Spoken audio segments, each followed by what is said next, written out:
ఈరోజు మేము స్పష్టంగా చెప్తున్నాం, గవర్నమెంట్ ఏదైతే చర్చ ప్రారంభించిందో ఆ చర్చను మేము స్వాగతిస్తున్నాము, 100% సమర్థిస్తున్నామనే మాట నేను చెప్తా ఉన్నా. అయితే ఒకటేమంటే భవిష్యత్తులోనైనా శ్రీధర్ బాబు గారు, ఈరోజు మీరు బిజినెస్లో రెజల్యూషన్ అని ఇచ్చారు, భవిష్యత్తులో పెట్టండి. సబ్జెక్ట్ మీద చర్చ ఉంటే ఆ చర్చకు స్టేట్మెంట్ ఇవ్వండి, so that members can come prepared. అది వదిలేస్తే, ఆ మీమాంస వదిలేస్తే, అధ్యక్ష ఇప్పుడే నేను చెప్పాను అధ్యక్ష, మేము సీరియస్ విషయం కాబట్టి రెజల్యూషన్ సరిగ్గా పెట్టమని చెప్తున్నా వెంకరెడ్డి గారు. అధ్యక్ష, ఈ రకంగా మంత్రులు డిస్టర్బ్ చేయడం మాటికి పద్ధతి కాదు. సీనియర్ మెంబర్లు ఇదేం పద్ధతి అధ్యక్ష? స్వాగతిస్తున్నామని చెప్తే మళ్ళీ ఈ రకంగా ఇబ్బంది పెట్టడం ఏంది? ఇంత ఓపిక లేదేమో అధ్యక్ష. వెంకటరెడ్డి గారు ప్లీజ్ కూర్చోండి. అధ్యక్ష ప్లీజ్, నేను ఇస్తాను, కూర్చోండి. అధ్యక్ష మేము క్లియర్ గా చెప్పేది, మేము అధ్యక్ష అధికార పక్షంలో ఉన్నా, ప్రతిపక్షంలో ఉన్నా, ఏ పక్షంలో ఉన్నా మేము తెలంగాణ ప్రజల పక్షం అధ్యక్ష.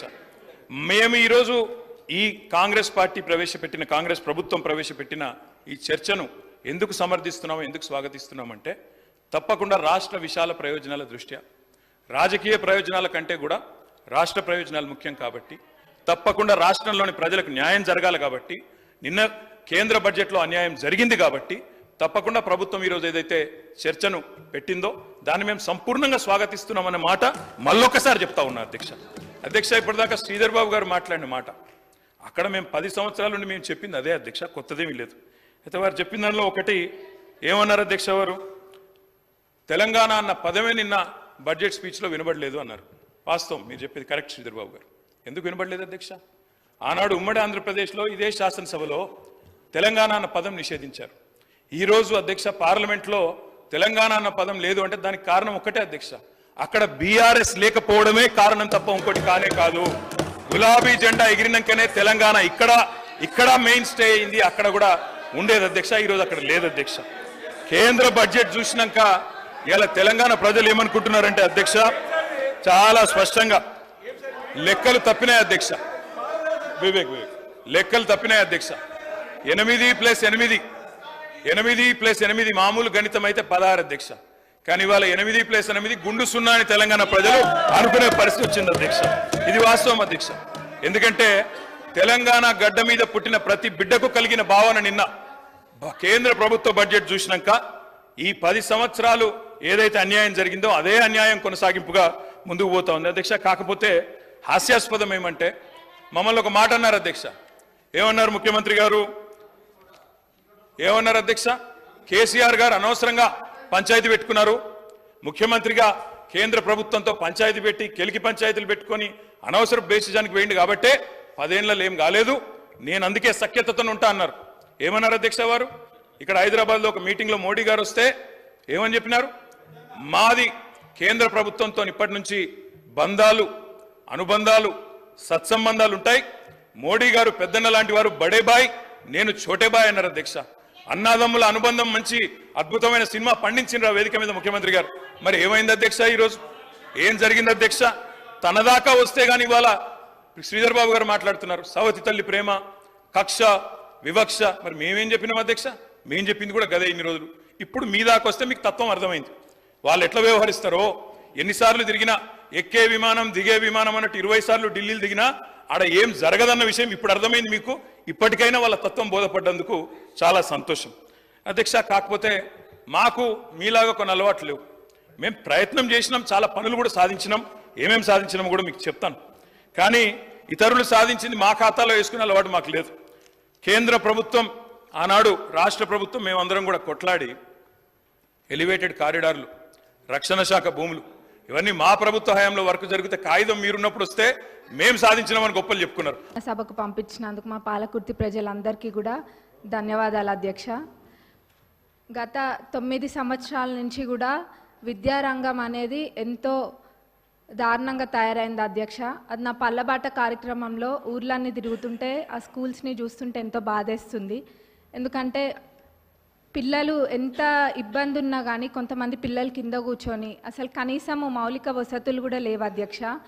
టాయిలెట్స్ అయితే అవి ఎంత దారుణంగా ఉన్నాయంటే అక్కడ పిల్లలు అవి ఎట్లా యూజ్ చేస్తుండ్రు అన్న చూస్తేనే చూసిన వాళ్ళకి బాధ అవుతుంది అధ్యక్ష. కొన్ని చోట్లనేమో అసలు టాయిలెట్సే లేవు, కొన్ని చోట్ల ఉంటే మెయింటెనెన్స్ లేదు, ఇంకొన్ని చోట్లనేమో అసలు ఎన్ని రిపేర్స్ ఉన్నాయంటే అధ్యక్ష అది పట్టించుకున్న నాదుడే లేడు అధ్యక్ష గత 10 సంవత్సరాలలో కూడా. మరి ఇదే కాకుండా అధ్యక్ష స్టాఫ్ ప్రాబ్లం కూడా చాలా ఉంది అధ్యక్ష. మరి ఇవన్నీ కూడా మరి గత 10 సంవత్సరాలు ఎడ్యుకేషన్ అంతా వెనకాల ఎందుకు వేసిండ్రో అర్థం కావట్లేదు అధ్యక్ష. వేర్లు మంచిగా ఉంటేనే చెట్టు మంచిగా ఉంటుంది. మరి అసలు ఆ వేర్లే మంచిగా లేనప్పుడు మరి ఇంకా ఏమవుతారు, పిల్లల భవిష్యత్తు ఏం కావాలి అధ్యక్ష. మరి గవర్నమెంట్ స్కూల్స్ ఒకప్పుడు ఎంత మంచిగా ఉంటుండే అధ్యక్ష. ఇప్పుడు ఆ గవర్నమెంట్ స్కూల్స్కి పంపించాలంటే ఎంత లేనోళ్ళు కూడా ఆలోచిస్తుండ్రు అధ్యక్ష. అంటే వాళ్ళకి ఆర్థికంగా ఎంత భారమైనా కానీ ప్రైవేట్ స్కూళ్ళకి పంపించుకుంటుండ్రు అధ్యక్ష. ఎందుకంటే అక్కడ పోతే ఎటువంటి వసతులు లేవు కాబట్టి. కానీ ఇప్పుడు అయితే అధ్యక్ష మన ప్రభుత్వం అధికారంలోకి వచ్చినాక ఈ విద్యారంగం అనేది క్రమంగా మెరుగుపడుతుంది. అట్లనే ఇంటిగ్రేటెడ్ స్కూల్స్ అనేది కూడా నియోజకవర్గానికి ఒక ఇంటిగ్రేటెడ్ స్కూల్ ఇస్తా అనడం కూడా ఎంతో సంతోషంగా ఉంది అధ్యక్ష. అది అందరు పిల్లలు కూడా సామాన్యులు కూడా అందరూ ఇంటర్నేషనల్ స్కూల్స్లలో చదువుకున్న విధంగా అక్కడ చదువుకుంటారు అధ్యక్ష. మరి ఆ విధంగానైనా ఈ విద్యారంగం అనేది కొంచెం మంచిగా అవుతుంది అధ్యక్ష. మరి ముఖ్యంగా అధ్యక్ష ఈ టాయిలెట్స్ అనేది మటుకు చాలా పెద్ద సమస్య అధ్యక్ష. ఏదో చెప్పాలని కాదు, నేను నిజంగా అన్ని స్కూల్స్ విజిట్ చేస్తున్నా. మరి గతంలో వాళ్ళు చేయలేంది మన ప్రభుత్వంలో చేసి చూపిస్తామన్న నమ్మకం నాకు ఉంది. అది ఖచ్చితంగా కూడా చేస్తాం అధ్యక్ష. మరి అట్లనే బడ్జెట్కి వస్తే అధ్యక్ష, ఇప్పుడు ఈ సంవత్సరం బడ్జెట్లో ప్రాథమిక విద్యకు 17,931 కోట్లు, మరి ఉన్నత విద్యకు 2,859 crores అండ్ టెక్నికల్ ఎడ్యుకేషన్కి 490 crores చెప్పున మొత్తం ప్రభుత్వం కేటాయించింది అధ్యక్ష. మరి మొత్తం కలిపి చూస్తే 21,000 కోట్ల పైన అధ్యక్ష. మరి దీన్ని బట్టే తెలుస్తుంది మన ప్రభుత్వము ఈ శాఖకి ఎంత ప్రాధాన్యత ఇస్తుందనేది. ఎందుకంటే ఎవరైనా చదువుకుంటే చాలు, మన దగ్గర ఆస్తి ఉన్నా లేకపోయినా ఆ విద్య మనకు ఆస్తి అన్నది మన ప్రభుత్వం నమ్ముతుంది కాబట్టి ఈ విధంగా బడ్జెట్ పెట్టడం జరిగింది అధ్యక్ష. మరి నేను ఇందాక అన్న విధంగా వాళ్ళు చేయండి తప్పకుండా మన ప్రభుత్వం చేసి చూపిస్తుంది. మరి మా పాలకుర్తి నియోజకవర్గానికి వస్తే అధ్యక్ష, దేవాదుల కింద మాకు ప్యాకేజ్ 6 అని ఉంటుంది అధ్యక్ష. మరి అన్నీ కంప్లీట్ అయినాయి కానీ అధ్యక్ష ఎందుకో మా ప్యాకేజ్ 6 మటుకు గత 10 సంవత్సరాలకు ఎంతో నిర్లక్ష్యానికి గురై ఉంది అధ్యక్ష. అది ఎంత పెద్ద ప్రాజెక్ట్ అంటే మొత్తము దానివల్ల 78,000 ఆయకట్టుకి నీరు వస్తాయి అధ్యక్ష. అయినా కానీ ఎంతో నిర్లక్ష్యం చేసిండ్రు అధ్యక్ష. మొత్తం కలిపి కూడా 30-35% పనులు కూడా పూర్తి కాలేదు అధ్యక్ష. రైతులు అంటే అంత చిన్న చూప అధ్యక్ష. మనము ఇప్పుడు రైతుని రాజు చేసే ప్రభుత్వం మన ప్రభుత్వం అధ్యక్ష. కాబట్టి మన ప్రభుత్వంలో ఇది ఖచ్చితంగా చేయాలి అధ్యక్ష. మరి ఆ 30-35% కూడా కంప్లీట్ కాలేదు. ఏమైందంటే గత ప్రభుత్వంలో గత పాలకులు ఏదో ఎలక్షన్ల ముందు ఆదరాగా జనాలకు చూపించుకోవడం కోసం అని చెప్పి పాత కాంట్రాక్టర్ యొక్క టెండర్ని రద్దు చేసి కొత్త కాంట్రాక్టర్లను పిలిపించి ఆ ఎస్టిమేట్లో ఎన్నో తప్పులతో అధ్యక్ష, ఎన్నో మిస్ చేసి ఎస్టిమేట్ వేసిండ్రు అధ్యక్ష. మరి అప్పుడుతో పోలిస్తే జిఎస్టీ కూడా మరి 12% నుంచి ఇప్పుడు 18%కి పెరిగింది అధ్యక్ష. ఇట్లా ఎన్నో ఇబ్బందులతోటి ఈ కాంట్రాక్టర్లు కూడా పనులు చేయలేకపోతుండ్రు అధ్యక్ష.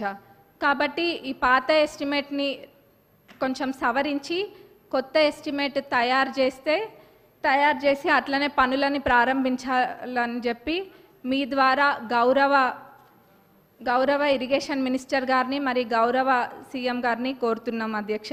ఎందుకంటే చాలా పెద్ద ప్రాజెక్ట్ అధ్యక్ష. 78,000 ఎకరాలకి ఇది నీరు అందిస్తుంది కాబట్టి ఇది పెద్ద ప్రాజెక్ట్ అధ్యక్ష. దీన్ని మన ప్రభుత్వంలో పూర్తి చేసి చూపించాలి అధ్యక్ష మనము.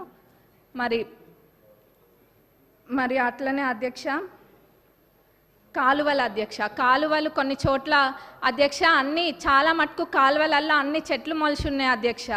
దాన్ని కూడా ఎవరు పట్టించుకోలేదు. మళ్ళీ ఎట్లున్నారంటే ఇక్కడ సభలో అనొద్దో అదేదో వాళ్ళు చేయకుండా ఏదో 10 సంవత్సరాలు మనమే ఉండి పాలించినట్టుగా చెప్తున్నారు అధ్యక్ష. ఏమైంది కాలువల్లో అవి ఉన్నాయి ఇవి ఉన్నాయి అని.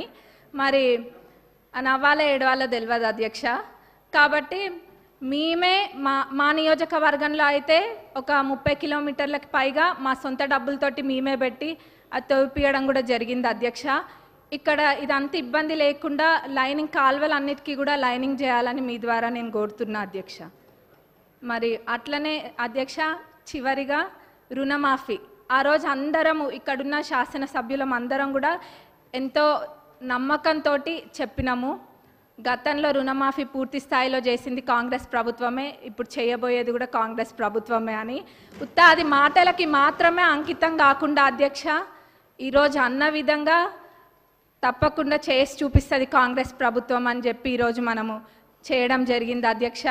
మరి ఇది అందరికీ, ప్రతి ఒక్క కాంగ్రెస్ కార్యకర్తకి, మరి ప్రతి ఒక్క రైతులకు కూడా ఇది గర్వించదగ్గ విషయం అధ్యక్ష. మరి మన గౌరవ అగ్రికల్చరల్ మినిస్టర్ గారిని, మరి మన డిప్యూటీ సీఎం గారిని, సీఎం గారికి మా నియోజకవర్గ ప్రజలందరి తరపున ధన్యవాదాలు తెలియజేస్తున్నా అధ్యక్ష. నాకు ఇక్కడ మాట్లాడే అవకాశం ఇచ్చినందుకు మరొకసారి ధన్యవాదాలు తెలుపుతూ ముగిస్తున్నాను.